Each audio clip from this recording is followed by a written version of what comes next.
Welcome back, guys. This is our third series in our 200 amp load potential testing. This is 2S6P. We have a 2S 2P pack, 2S 2P pack, 2S 2P pack. So it's 2S6P is what we're set up for right now.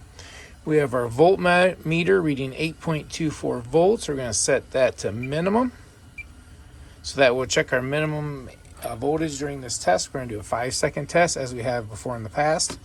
This is our amp meter, and it is set at DC maximum, and we're at the 100 scale. So we're getting ready to test, and we're going to go we're going to do it for 5 seconds. 1, 2, 3, 4, 5. All right, guys. We're going to check our temperature. Our batteries were... Oh, wow. There's no draw on these batteries at all. Huh. Let's see. So our batteries themselves, 69 degrees.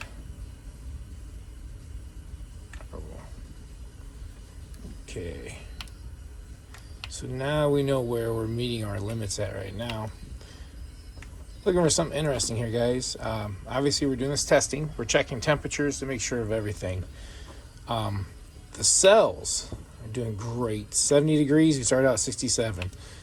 Is 75 degrees for our middle cell. 70 degrees for the outer cell. But the wires,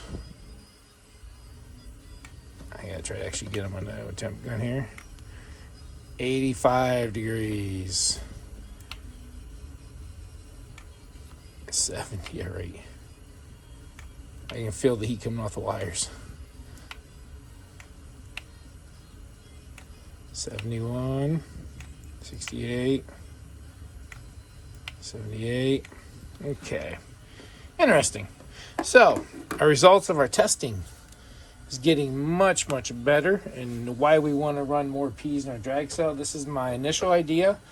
We're going to see if it's really true and prove it out through this testing. But we did our 5-second test. We drew 206.9 amps.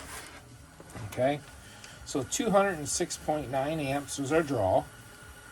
We're going to call it 207 to make stuff easier. Our voltage only dropped down to 7.65 volts. So it's 7.65 volts.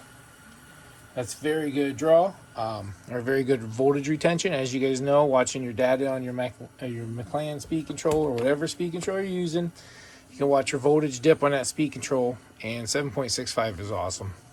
Our starting temp was 67 degrees, and our pack temp only went up to 70. I think now we're up like 75. It took a while for it to come through the case. 70 still.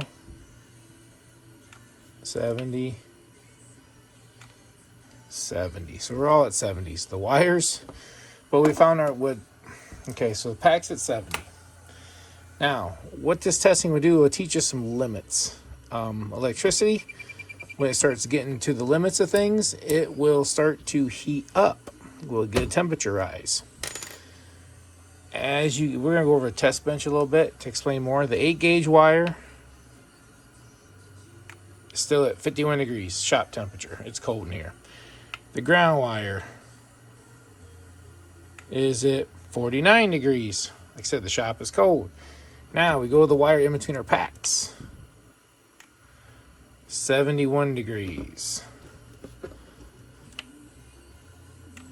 And it cooled off rather quickly. So I tell you now, I felt it big time. I think we tested before and we're at 75 degrees.